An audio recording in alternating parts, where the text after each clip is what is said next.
Okay, we'll go ahead and call the meeting to order this evening itself. If we could, anyone that's available could join us in the Pledge of Allegiance. If you could stand, please. I pledge allegiance to the flag of the United States of America and to the republic for which it stands, one nation, under God, indivisible, with liberty and justice for all. Thank you. Madam Clerk, could we have a roll call, please? Yes. Mayor Pape. Here. Councilmember Shavetta. Here. Councilmember Hands. Here. Councilmember Caldwell. Here. Councilmember Leahy. Here. Councilmember Neal. Here by phone. Councilmember Ryder. Here. Councilmember Silvers. Here. Councilmember Yodridge. Here. Okay. Thank you, Madam Clerk. Our next item on the agenda is public items. Members of the public are encouraged to use this time to make comments about matters that do not appear on the agenda. Comments about these items on the regular agenda will be taken as each item is considered. So please note that individuals making public comments will be limited to 5 minutes. We had a previous sign-up sheet here, and the only person that currently that is signed up is Mr. Charles Stoker. Okay, if you'd like to come forward and to the podium and give us your name and address of where you're at, and you're welcome to address the council at that time. Well, thank you, Mayor and council members. I spoke last month. I spoke last month about some of the street lighting project that's going on, where we are going to convert from our sodium lights to our LED lighting. And I have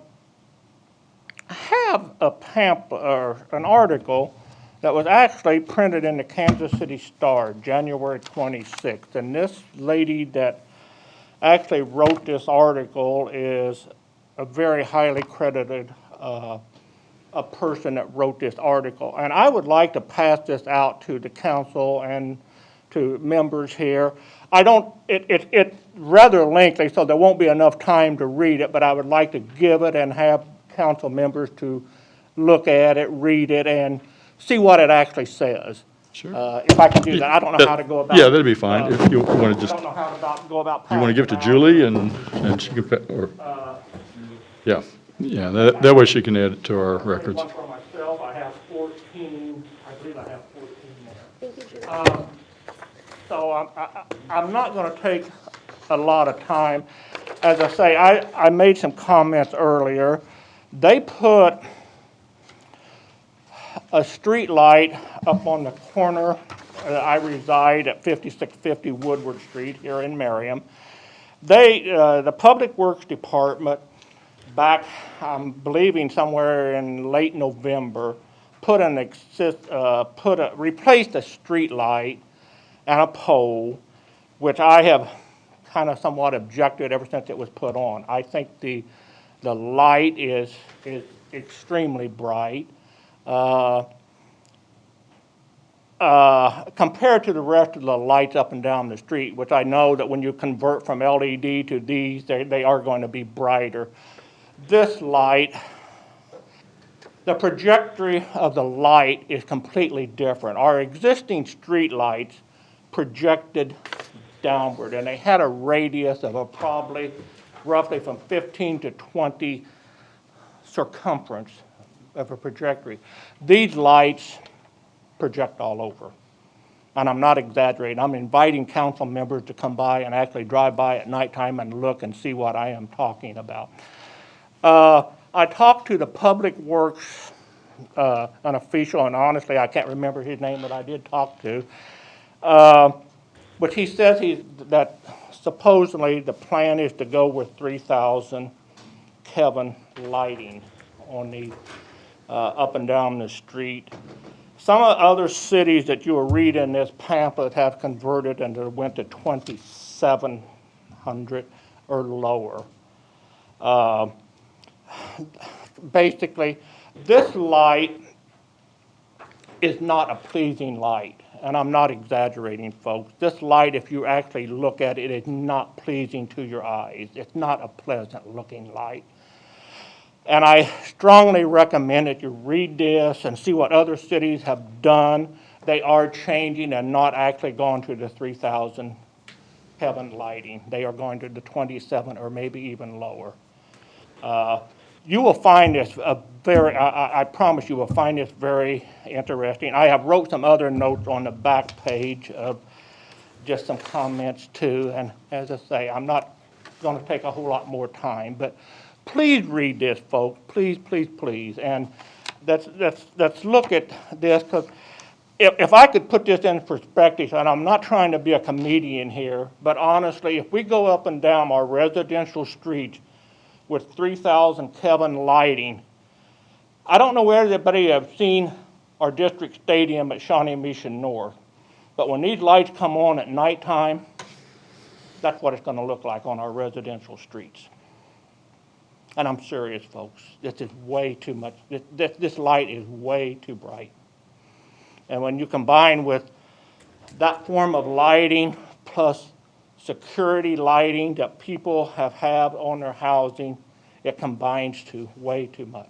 And I'm not against public security of people walking on sidewalks at night and trying to feel safe.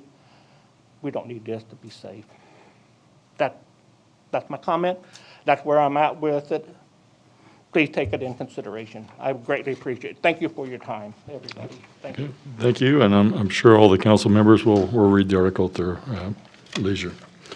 Okay, Mr. Stoker was the only one that had currently signed up. If there's anyone else in the audience that would like to come and speak in reference to something that isn't on the agenda, feel free to do that at this time.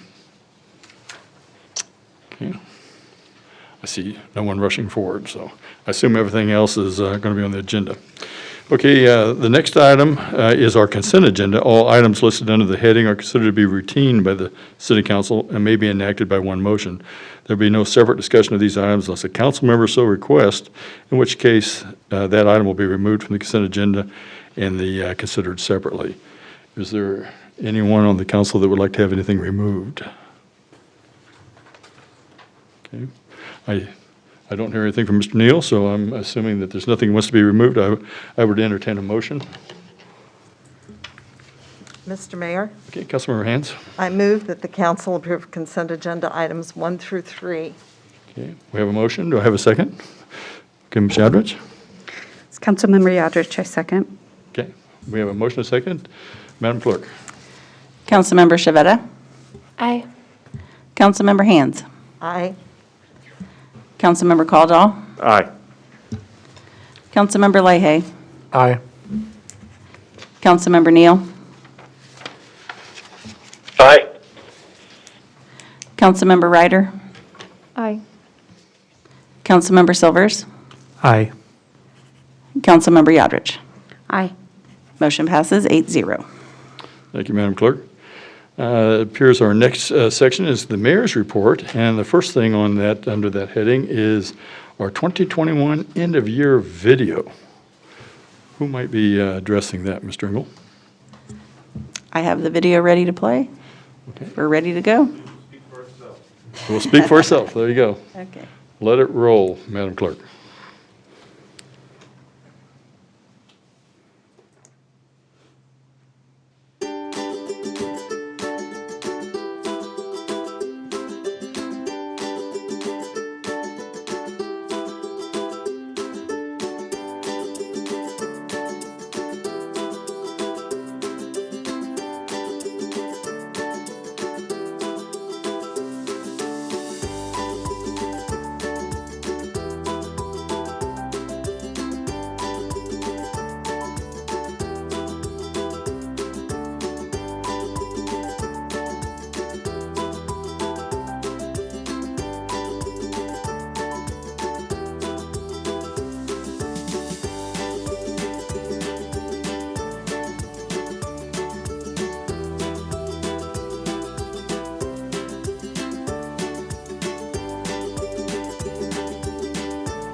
very well put together, and thank you, I'm sure Jenna and the rest of the staff that put that together did a very good job.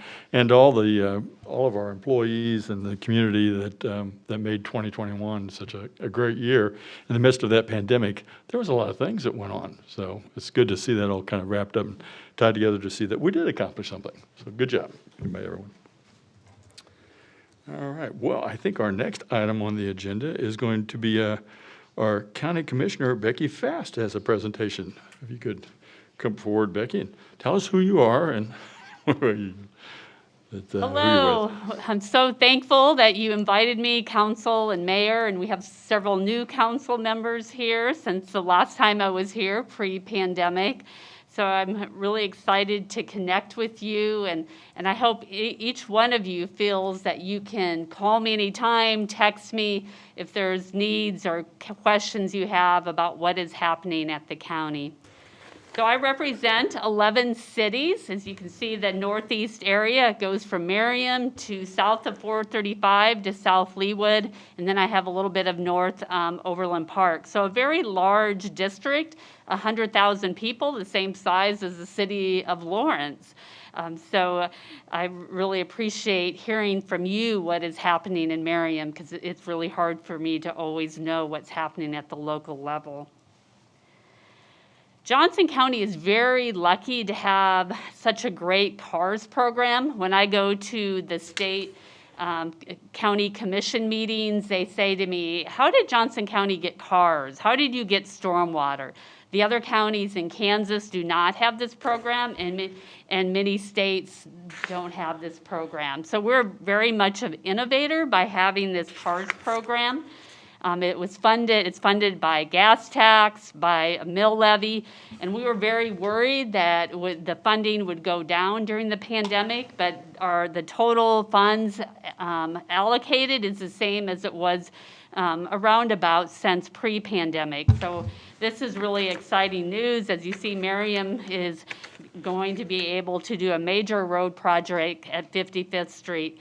The innovative part about the CARS program is Overland Park, Olathe, they could really take all of that money just with their projects. But they really work that the smaller cities have ability to put in projects on a yearly basis. So the cities come together and really work together.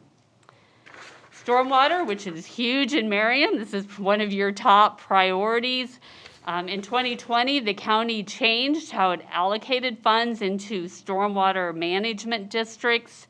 And one of the new components this year that's starting is a volunteer home buyout program, which will be really impactful for Merriam. They're still kind of writing up the rules. It'll be a city-county match. Right now, there's going to be $1 million allocated. I'm on the Stormwater Management Committee, and I know you have a staff member too. So, and it's not just in flood areas. If a house is, their basement's impacted, they're close to a streamway, they would also be allocated to receive funds.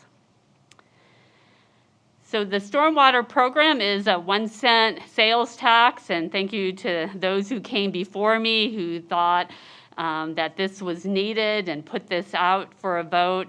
This year, there'll be $19 million, and as you can see, Merriam has gotten a project each and every year to deal with your stormwater issues. Turkey Creek, I know, which is the #1 issue for you, and the county will be committing funds to that in the future. I talked to Congresswoman Sharice David's office about a month ago, and it sounds like that funding's kind of sitting in the Senate. But working for Congressman Moore, and I worked on Turkey Creek funds that he got for Merriam, it takes more than one session. Those things don't fly by in a session. So they're still really hopeful, and that will be a major project between the federal government, Merriam, and Johnson County. Sustainability, I know, is a real issue for Merriam. I mean, a priority, not an issue, but it is a priority for me. I've served on the Solid Waste Management Committee, and we just passed our solid waste management plan. And one of the areas that I'm excited about the county is looking at is compost issues. Right now we don't have anywhere that you can drop off compost. And there isn't really any companies doing that. There's some that are starting and some of the cities have looked at it. But how can we maybe have, work to have at farmers markets? So like the Merriam Farmers Market that people could drop off. So that's really still in the innovation process. Right now, we have the hazardous waste facility. If you have paints, chemicals, you can make an appointment and go to our Nelson wastewater plant. Well, that is going to have a major renovation. That's the oldest wastewater plant in 1947. And that's when all the development came in Northeast Johnson County, because when that wastewater plant was built. So we'll be moving that hazardous waste facility to another location, which will be much easier. It'll be like off of 69 and it'll be Northern Overland Park, and hopefully that can be like a one-stop shop. That's something that I've been advocating. You bring your hazardous paints, chemicals, and you could drop off some glass, composting, but that's probably 2 years down the road. During the pandemic, one impact is that trash has gone way up. A big indicator in 20 years, or maybe 22, our landfill will fill up. And boy, Johnson County residents, you'll look at your waste bill. If that landfill fills up and we have to tote our trash into a landfill miles away, everybody's waste bill will go up. Every city will be negotiating higher rates. So we all in Johnson County have an incentive to do more recycling, decrease that trash, so we don't fill up our landfill. The good news is we were seeing, that China and foreign countries weren't taking our recycling, but during the pandemic, companies have come up and we're seeing increase in recycling from local companies now that have been developing to recycle. So that is really good news, and we really need, as a county, to continue that diversion. The county started a program with Westwood that's called Recycle Right. They went door to door and left little stickers to say, hey, you don't put dirty pizza boxes in your recycling. And they found that Westwood really wow, people really liked people leaving notes saying what they recycled right, what they recycled wrong. The county's working with the city of Mission on a Recycle Right program, and I know they would love to work with Merriam too, and they saw a real increase of recycling properly and not putting wrong things in the recycling bins. One of our big decisions in Johnson County, we'll have at the end of this month a community forum, is to allow solar panels in our unincorporated. These are large-scale solar farms. We're thinking it'll be very controversial. The recommendations, I didn't update that. We haven't looked at the recommendations yet. So at this end of the month, we'll have a public forum, and then we will vote on the Planning Commission recommendations. And these would be 1,000 acres, and it would allow solar on the sunflower ammunition plant. And so this will be a big step if the county approves changes to our rural comprehensive plan to allow this. So one of the, during the pandemic, really drew out about our seniors at home needing more supports. On your website, we would appreciate you sharing. We have a really good resource website now for seniors that they can go on and find what are the resources available in Johnson County. We also added $250,000 for more in-home care supports for our seniors through the Johnson County Area Agency on Aging. The 988 suicide hotline is in the Kansas legislature right now. This is going to be a national hotline, so when people call 988, they will get personnel to help them, whether it's a crisis or a suicide. Johnson County, our mental health began answering these calls last year, so now if you call the national hotline, you get our Johnson County mental health. But the Kansas legislature needs to approve funding for this 988, otherwise it will not provide the support and services across Kansas as needed. One of the initiatives with this that we're working on is that we would have these mental health people with our 911 dispatch. So when you call 911, if it's a mental health call, it'd be easier for them to transfer it over to a mental health person. We found out that 20 to 25% of our MedAct calls are mental health. So this is something that, being a mental health professional myself, I've really been working hard that we have more integration with mental health, with our fire, MedAct, and you have been very supportive of the co-responder program, which has really shown a huge benefit to supporting our residents and helping people before a crisis goes too far. A new program that started last year is to have our adult residential center, which provides, mental health, life skills, library is out there, and now to work with our municipal cities. It saves you money. If one of your Merriam residents goes to the jail, it is $75 a day. It's $203 for the county. But if we can house these people in the residential center and they get life skills, it's $35 for the inmates.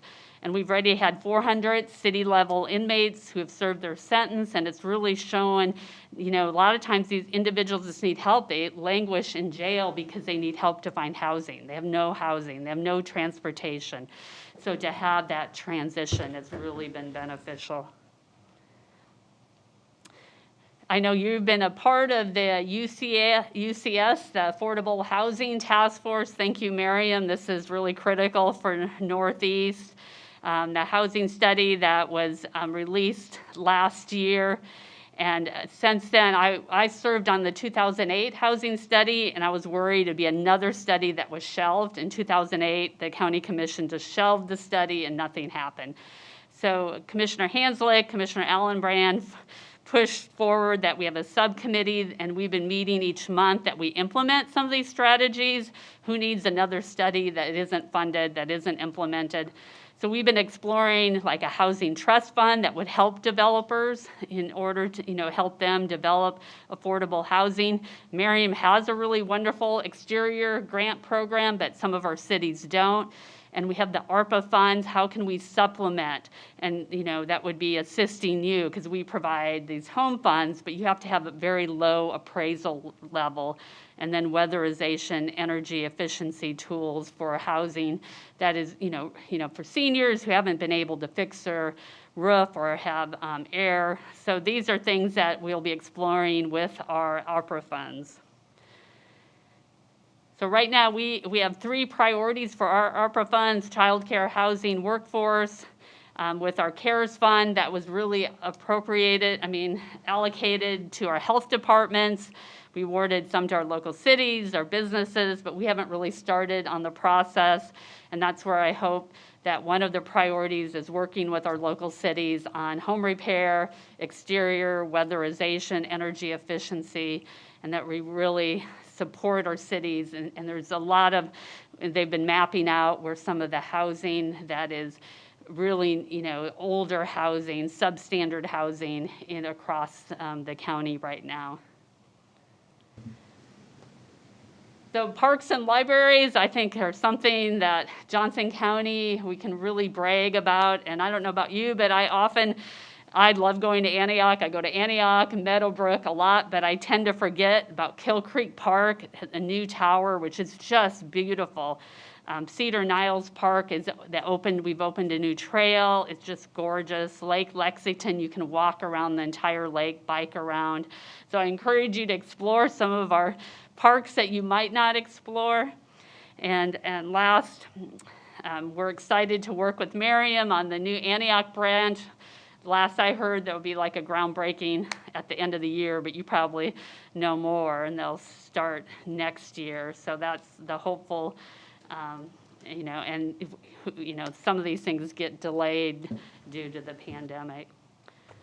So that's a little bit in a nutshell. If you have any questions, I'm open, or thoughts on how we can work better with the city of Merriam and be a stronger partner with you.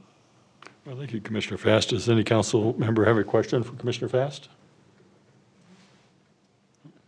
Thank you for coming, though.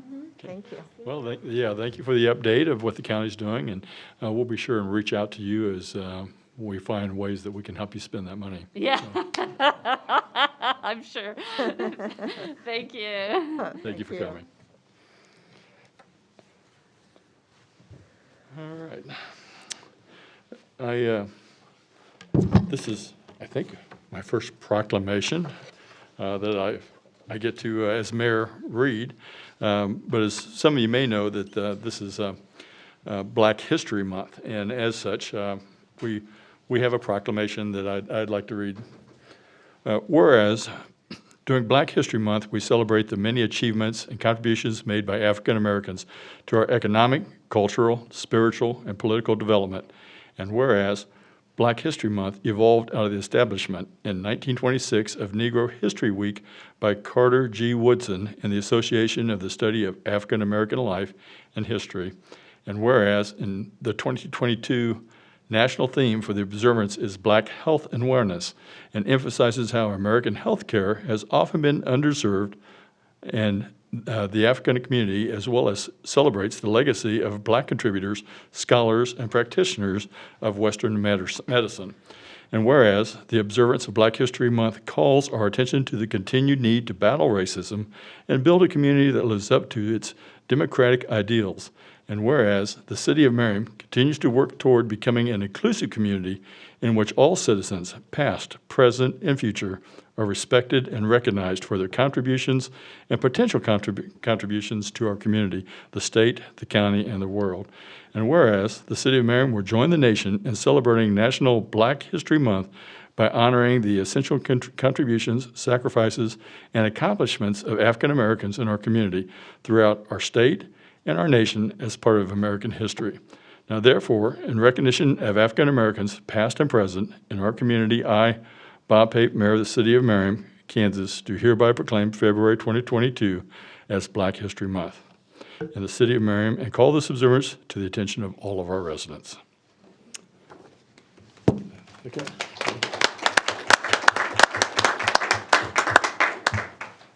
Okay.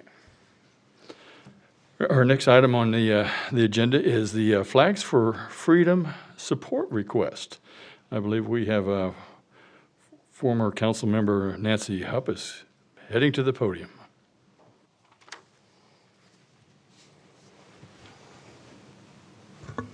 Good evening. It's nice to be here again with all of you on that side. Continuing the tradition, which began in 2006, of displaying flags in downtown Merriam and surrounding area, the Merriam Parks, Recreation, and Community Center Foundation organizing volunteers would like to request permission to host the 2022 display this summer. The display would run from setup on the morning of July 2nd through takedown on the morning of July 9th.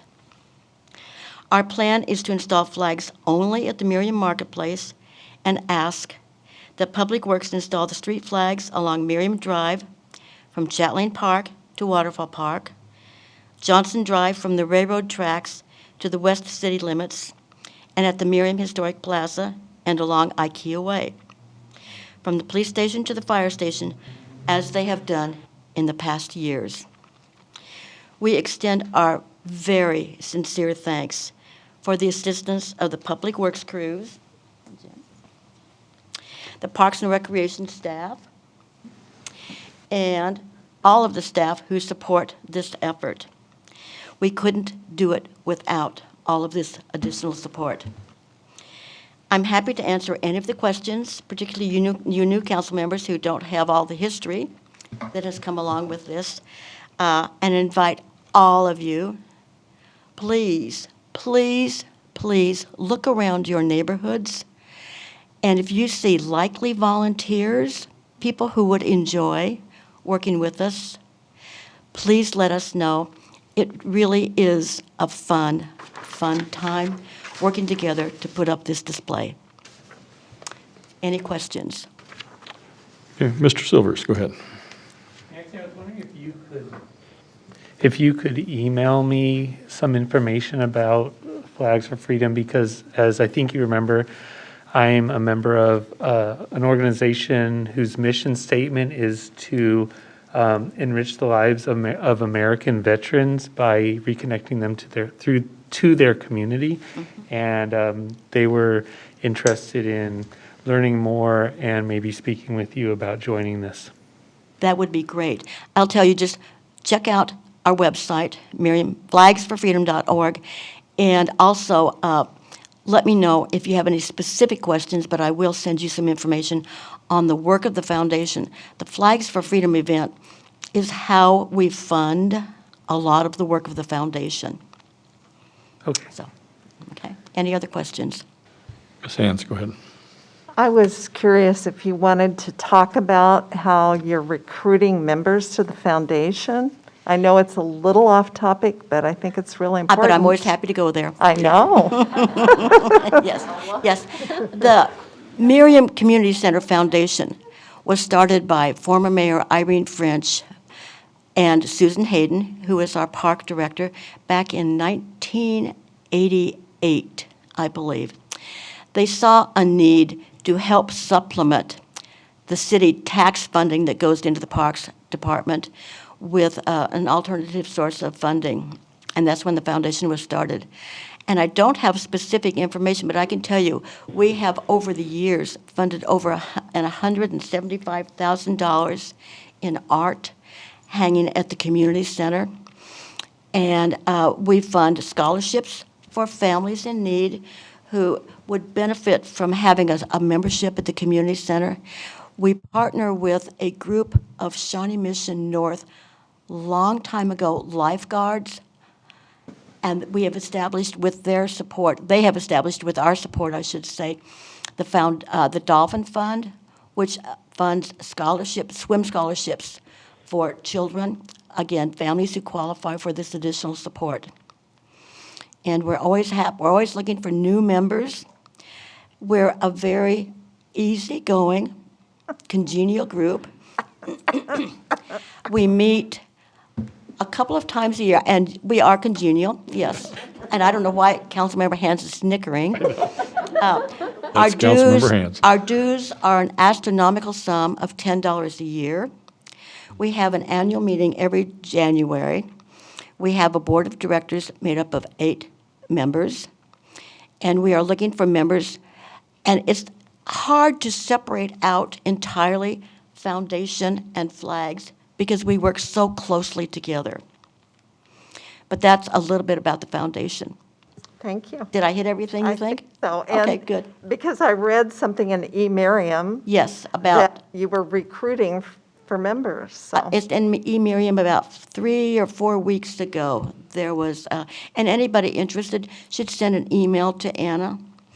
And And she'll a check, right? I'm sorry, what? And a check? One step at a time. One step at a okay. time, okay? Yeah. So that's a little bit about the foundation in addition to the flags. Are there any other questions for Ms. Up? Yeah. Thank you very much for your time. Talk to your neighbors. We'd like to have the help.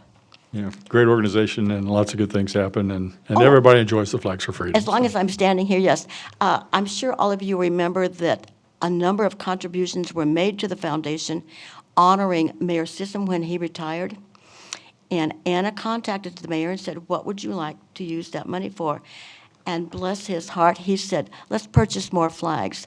The foundation is committing to spending about $1,000, part of that with the mayor's fund, to purchase more flags. So we'll be having a work crew, which is a lot of fun.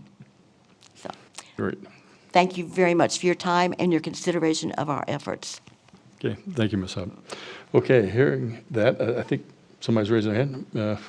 Ms. Hands, do you have a motion you'd like to make? I do, as a matter Go of ahead. fact. Mr. Mayor, I move that the council approve the request from the Flags for Freedom Committee for city support for the 2022 flag display. Okay, we have a motion. Do I have a second? Okay, Ms. Shadrid.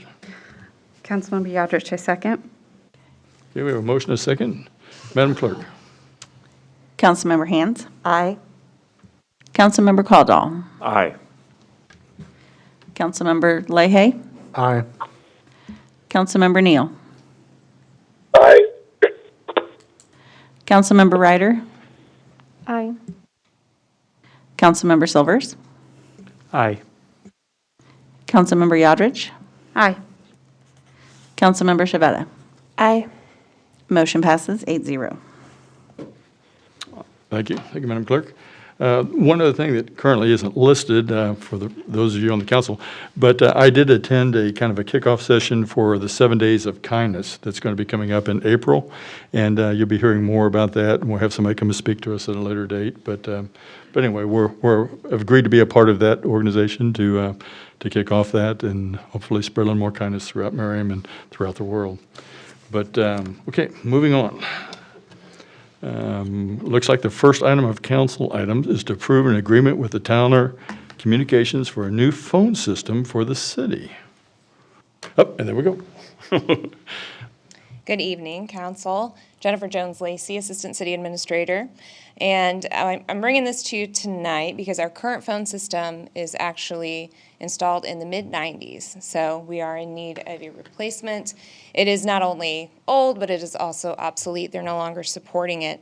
Knowing this, staff hired Melissa Schwartz with Schwartz Consulting to do a needs assessment and issue an RFP.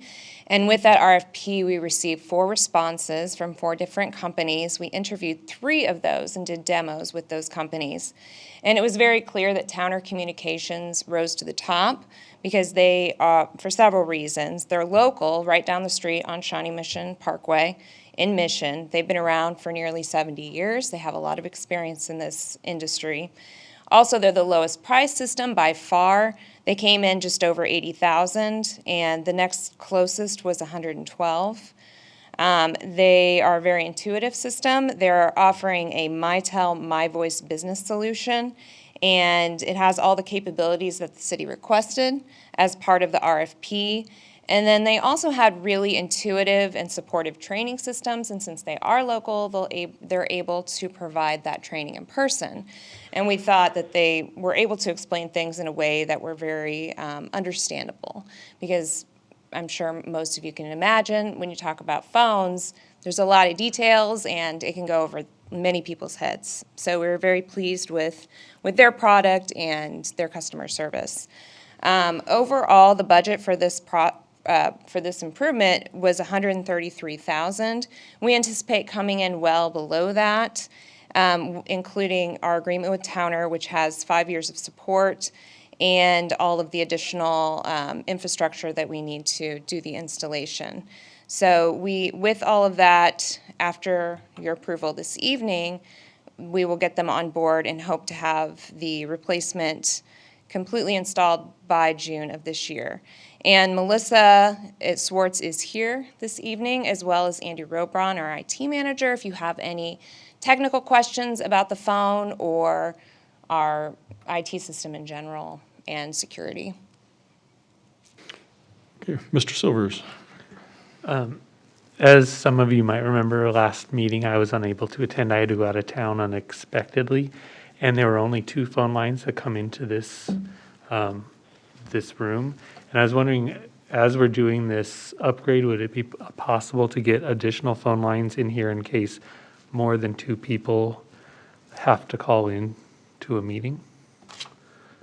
That is something that we could discuss.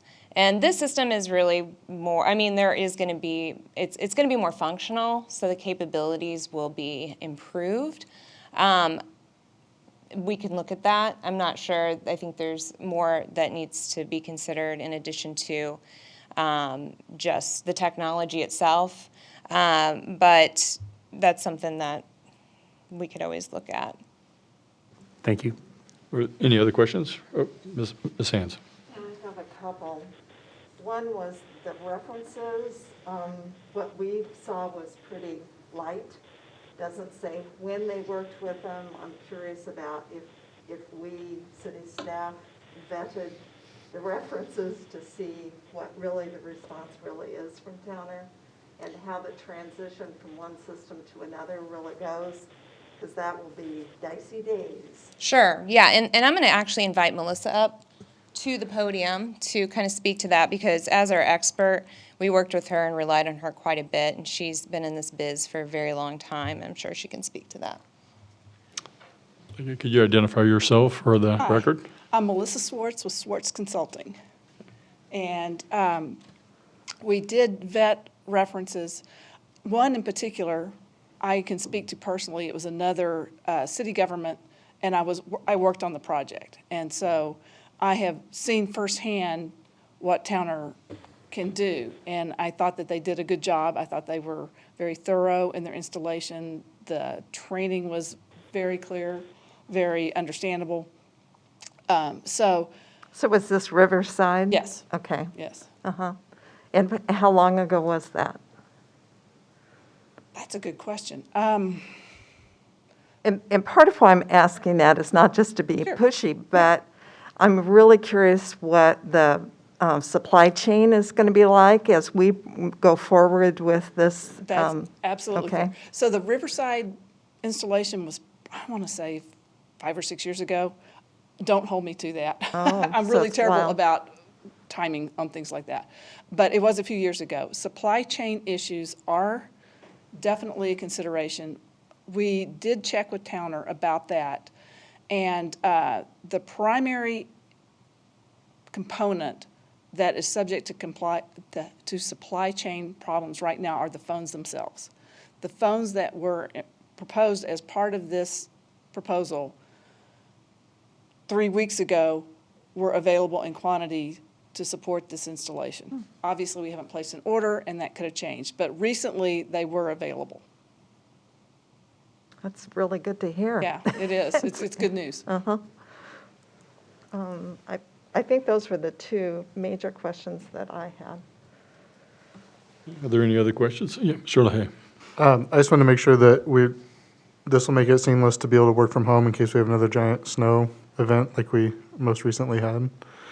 And do we have an estimate on what a service contract would look like after 5 years? Yeah, so on the work from home, absolutely, that was one of the requirements. So we're definitely supporting remote workers.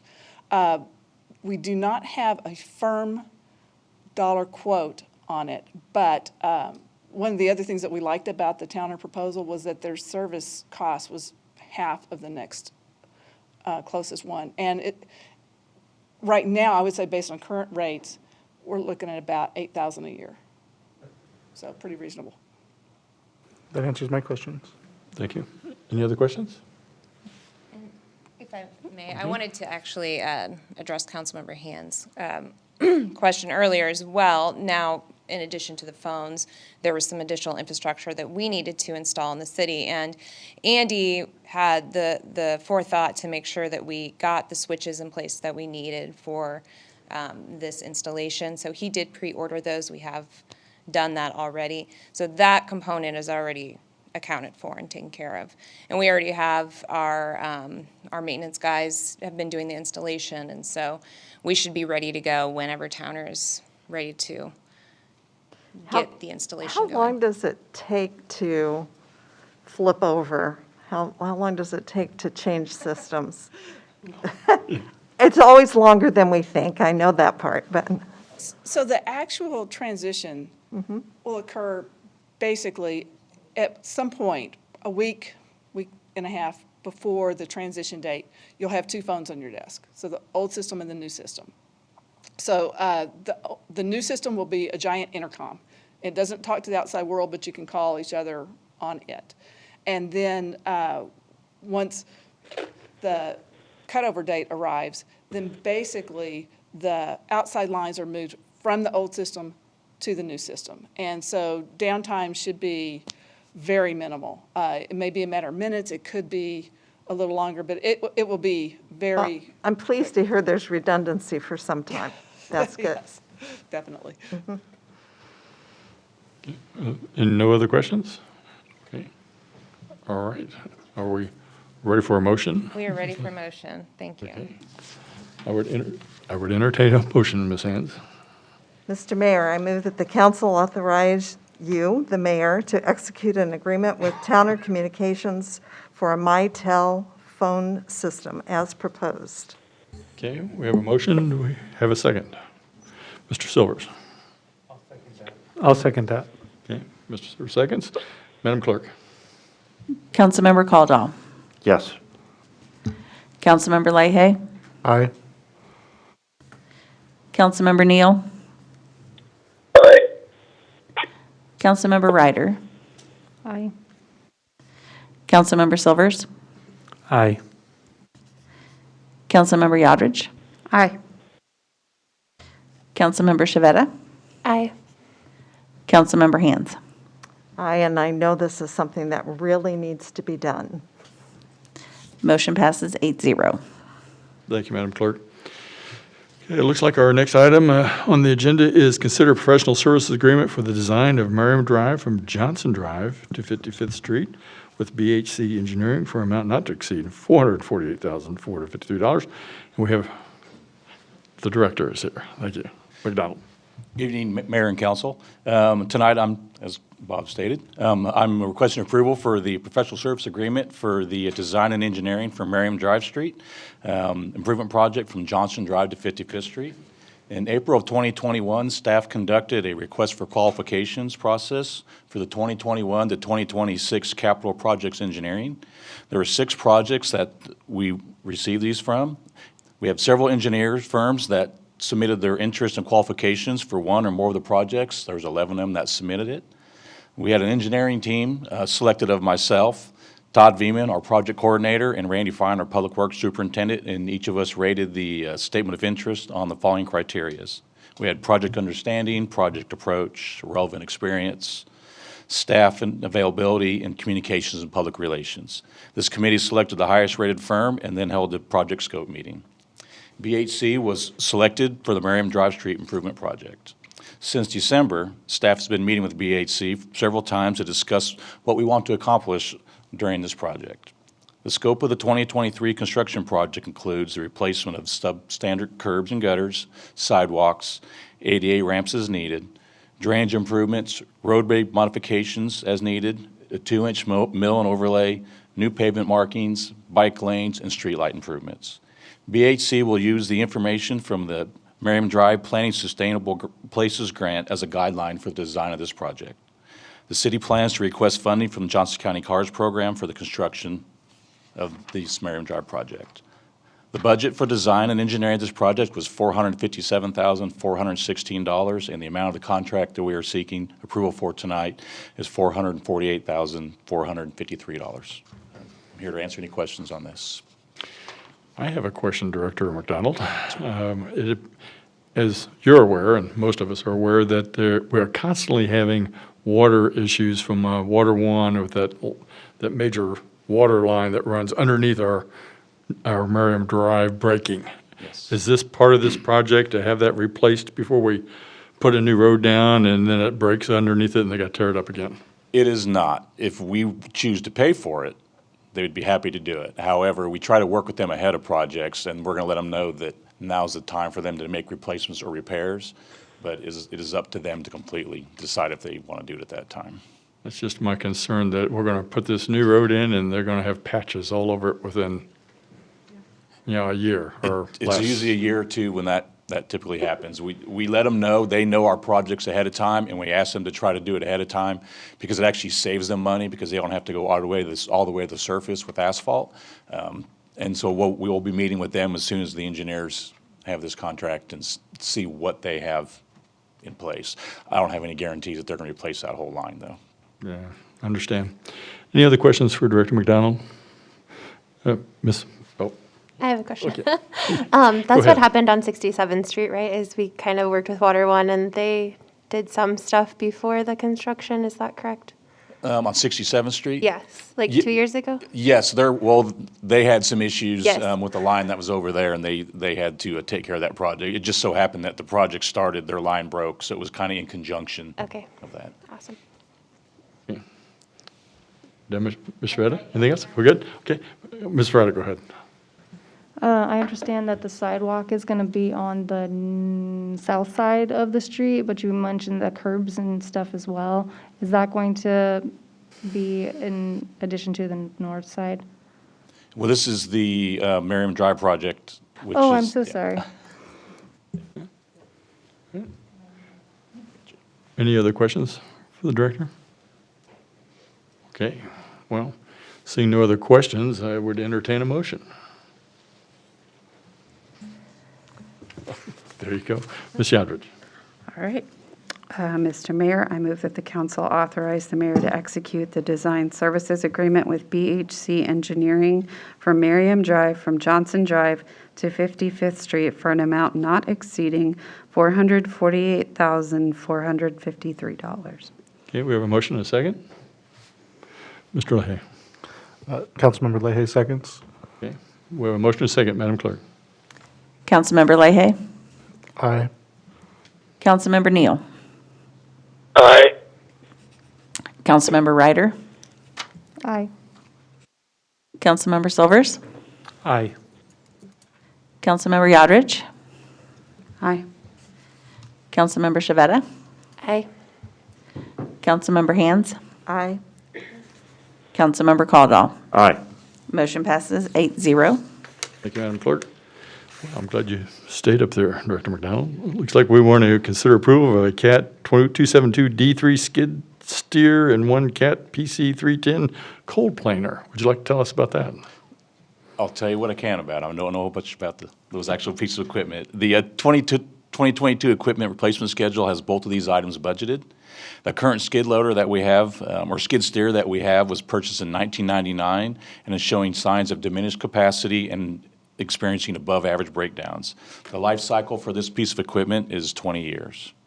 The cold planer that we purchased in 2010 is in need of extensive repairs, and the life cycle for this is 10 years. Staff budgeted $72,000 for the replacement of the skid steer. The quote came in at $58,577. And staff budgeted $29,000 for the replacement of the cold planer. The quote came in at $34,611. We would like to use the remaining funds from the skid steer overage to pay the overage for the cold planer, which keeps the entire purchase within budget. The City of Merriam is part of a Sourcewell, and we've been purchasing equipment and vehicles through this process for many years now. The purchase through Sourcewell is in lieu of us soliciting bids because we can contracts are competitively bid through them. Our budget for both pieces of these equipment is $101,000. The amount of contract to purchase these two pieces of equipment is $93,188. And I'm here to answer any questions you have on that. Yeah, Director, my question, I guess, and I know you don't know the number on this, but I assume the existing ones that we have will be sold at auction, Purple Wave or somewhere, and we'll be getting some funds back for that as well? Yes, our current process is to put those on Purple Wave, and they get auctioned off, so. Okay, so we will get some money returned on those. Okay, go ahead. What's a cold planer? It's they call it a mini mill, so it goes on the front of a uniloader and it grinds up the asphalt pavements for patches so we can square them out. Ms. Hands, go ahead. I want to thank you so much for the pictures that you put in our packet. They were very helpful. I have a question. Okay, go ahead, Mr. Neal. Yes, on the budget for 72,000, was that actually for the same size skid steer as what this is it currently in the proposal, the 272 D3, or is it? Are we basically what I'm curious about is whether or not we're talking about an equivalent skid steer, or we're obviously they come in different sizes. So. Yes. When we put a budget number for this machine, we looked at the larger size machines, and so we didn't know it would be a CAT, so we had to use John Deere, CAT, and all the other manufacturers for a budget figure. And we did not size down to get under budget. This is the size we need to run the equipment, the attachments that we do have, so it will not be underpowered. Okay, good. I just wanted to check that. Thank you. Okay, are there any other questions for Director McDonald? Okay, seeing no other questions, I would entertain a motion. Okay, Mr. Silvers. Mr. Mayor, I'd like to move that the council approve the purchase of one CAT skid steer and cold planer in the amount of $93,188. Okay, we have a motion. Do we have a second? Ms. Shadrich. Councilmember Yodrich, I second. Okay, we have a motion and a second. Madam Clerk. Councilmember Neal, Aye. Councilmember Ryder, Aye. Councilmember Silvers, Aye. Councilmember Yodridge, Aye. Councilmember Shavetta, Aye. Councilmember Hands, Aye. Councilmember Caldwell, Aye. Councilmember Leahy. Aye. Motion passes 8-0. Thank you, Madam Clerk. Well, it looks like our next item is a February CIP update. Yes, good evening. I got a few of the items to talk about. The staff is finishing up with the design with the finished engineering for the West Frontage Road Street Improvement Project, which is 75th Street to Turkey Creek Drive, which is the roundabout. We have a public meeting scheduled at the Merriam Community Center on March 8th from 6 p.m. to 7:30 p.m. And we have this project scheduled to go out to bid this week. So we'll see how that goes. We open bids on March 11th for that project. Staff is currently working with BHC Engineering on the design of the 55th Street Improvement Project from Merriam Drive to West City limits. We also have a public meeting at the Merriam Community Center. This one is March 1st from 6 to 7:30. Staff has a meeting later this week with Evergy to find out what their schedule is for the relocation of the utilities on the south side of the roadway. And I have the bids for the mill and overlay program were opened up Tuesday, February 8th. BHC is reviewing those bid documents. The streets included in that mill and overlay program are Hawker Drive, Farley Street from 55th to 57th Street, 57th Street, Wed Street, Wed Place, and 66 Terrace, which is at Timber Ridge Villas.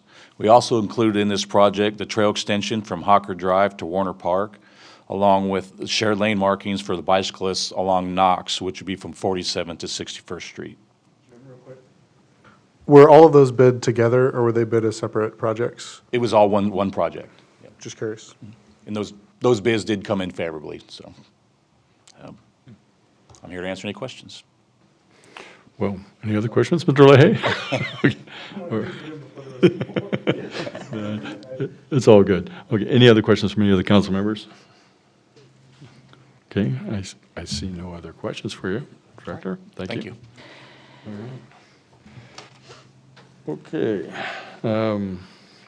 The other one, according to this, is just an informational item from, we have our park board minutes. Do you have any questions for Director Slocum? Concerning which you might have read? Okay. All right. Do we have anything else, Mr. Engel, before we go to potentially into executive session? I do not, Mayor. Okay. All right. Well, no one has any other things at this point. I would entertain a motion to move an executive session. Okay, Madam.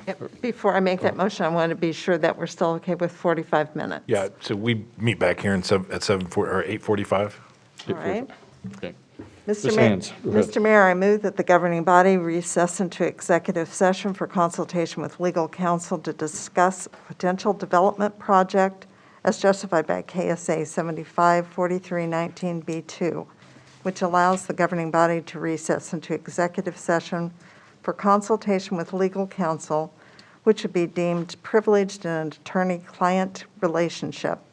Present will be the governing body, legal counsel, city administrator, assistant city administrator, community development director, police chief, financial advisor, and financial director. The meeting will reconvene in the council chambers at 8:45. Okay, we have a motion. Do I have a second? Yodridge. Councilmember Yodrich, a second. Okay, motion and second. Madam Clerk. Councilmember Ryder, Aye. Councilmember Silvers, Aye. Councilmember Yodridge, Aye. Councilmember Shavetta, Aye. Councilmember Hands, Aye. Councilmember Caldwell, Aye. Councilmember Leahy, Aye. Councilmember Neal.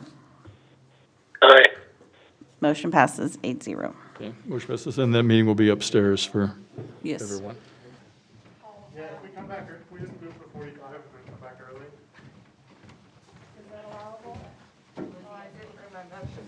Oh, I didn't bring my motion sheet either. Oh, I didn't bring anything either. I'm not going to read it. did, I'm just going to say as before, we're extending that. Yeah, and you're gonna, okay, yeah, we'll reconvene at this point, and Mr. Mayor, I'd like to move that we return to executive session for another half hour, 45 minutes. Let's do 45. I'd say 45, just to make sure. So that puts us back here at 9:30. 9:30. At 9. it's bedtime. 9:30. Okay, we have a motion on the floor for Ms. Hands. Do we have a second? Okay, Ms. Yodrich. Oh, Mr. Cowdell? Caldwell, second. Cal. Okay, go ahead. Bob, second. Okay, Madam Clerk. Councilmember Shavetta. Aye. Councilmember Hands. Aye. Councilmember Caldwell. Aye. Councilmember Leahy. Aye. Councilmember Ryder. Aye. Councilmember Silvers. He's upstairs. Okay, and Councilmember Yodrich. Aye. Motion passes 7-0, or 6-0. 6-0. Yeah, 6. Thank you. Okay. Okay. Okay, I would entertain a motion for adjournment. I move we adjourn. Okay, we have a motion to adjourn. I Second? second. Whitney, seconds. Call for call. All in favor? Aye. Aye. Meeting's adjourned. Thank you.